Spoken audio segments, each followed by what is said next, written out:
In 1966, a young man only 21 years old and newly married was sent off to fight in Vietnam. Like many others fighting, he was fit, vibrant, and filled with hopes and dreams of a bright future. But on April 26, 1967, the explosion of a landmine made his visions go very wrong. My name is Howard Myers. I am a blinded Vietnam veteran. This is my story, Blind Vision.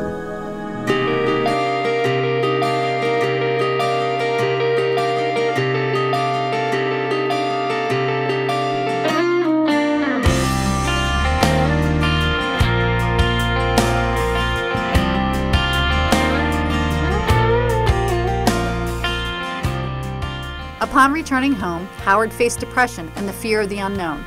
After his rehabilitation, he found himself searching for a job and a way to fit back into society.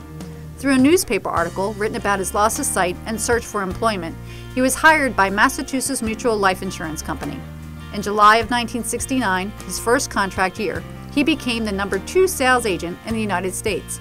The following year, he was awarded the Oscar of Salesmanship at Detroit's Ford Auditorium in front of 5,000 people.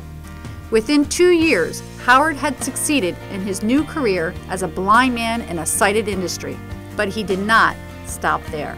I always believed after I lost my eyesight that I wanted to continue living in a sighted world as much as I possibly could. Water skiing was always one of my interests, and playing golf and running and lifting weights. And I've tried to live in a sighted world as much as I possibly can with the limitations I have of having to live in darkness. Unbeknownst to Howard, his love of running would become much more influential, an inspiration to thousands. As director of the Crim 10-mile road race, I received a call in 1983 from a man named Howard Meyer telling me that he was a Vietnam vet who had been blinded in the war and that he firmly believed he could run the Crim 10-miler if he were tethered to another runner. It was fascinating, the courage of this man and the fact that he believed that he could do this for the Special Olympians was very impressive. He wanted to be tethered to Bobby D. Crim, who was the Speaker of the Michigan House of Representatives, which really meant that Bobby would not be able to train with him practically until the day of the race.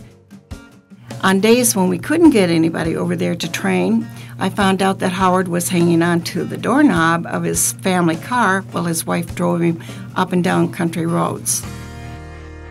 When I saw him coming down the chutes, they were both totally exhausted, and it almost looked like they were dragging each other. But they collapsed in each other's arms after they crossed the finish line. You just got the impact of what kind of courage and what kind of problems they had out there on that course. It was inspiring. Howard has influenced the Crim in so many different ways. Besides the thousands and thousands and thousands of dollars that he has raised in pledged dollars, we have actually, in Special Olympics, been able to introduce year-round training and year-round competition because of people like Howard. But the spirit that he has given this race, and he is the Crim.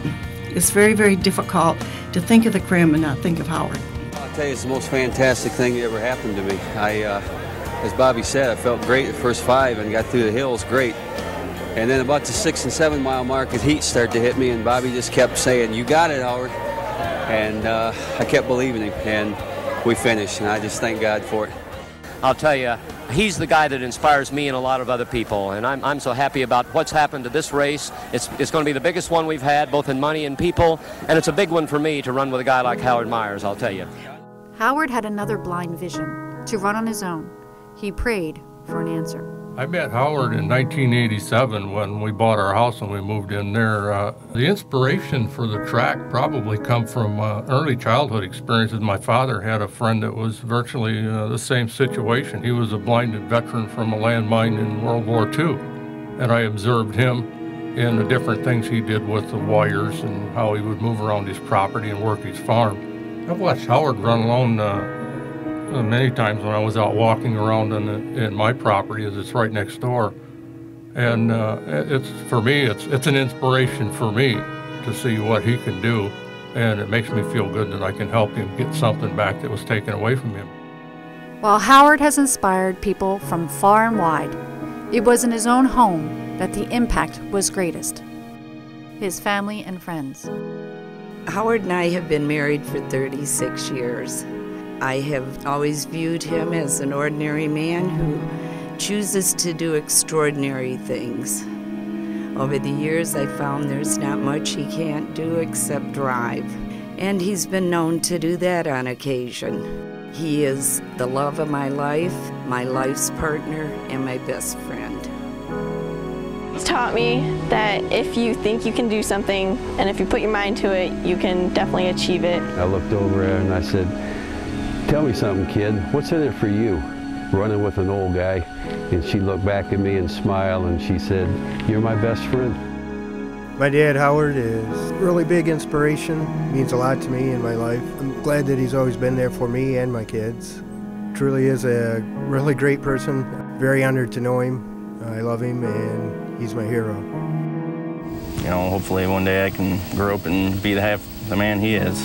You know, he's just very inspirational, and I guess he's never really let me down. So I guess this is a little thing I can do on my behalf to, you know, show my appreciation and love for him. Dad's influenced my life in many ways. The one thing that I've really learned from Dad is that circumstances don't define you, but the way that you choose to look at them does. And while you can't choose your circumstances, you can always choose your attitude towards them.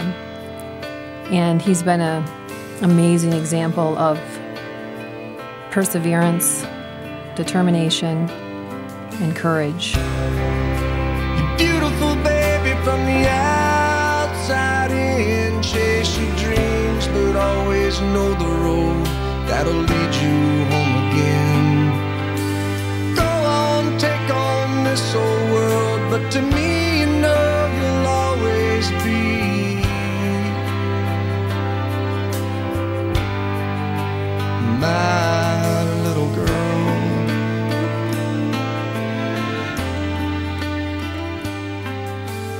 He's always taught me to be a blessing to others, to live life on purpose, to take inventory of your blessings, to live above your circumstances. He truly is my hero. People use that word lightly, but he truly is my hero. The world is a better place because he's in it.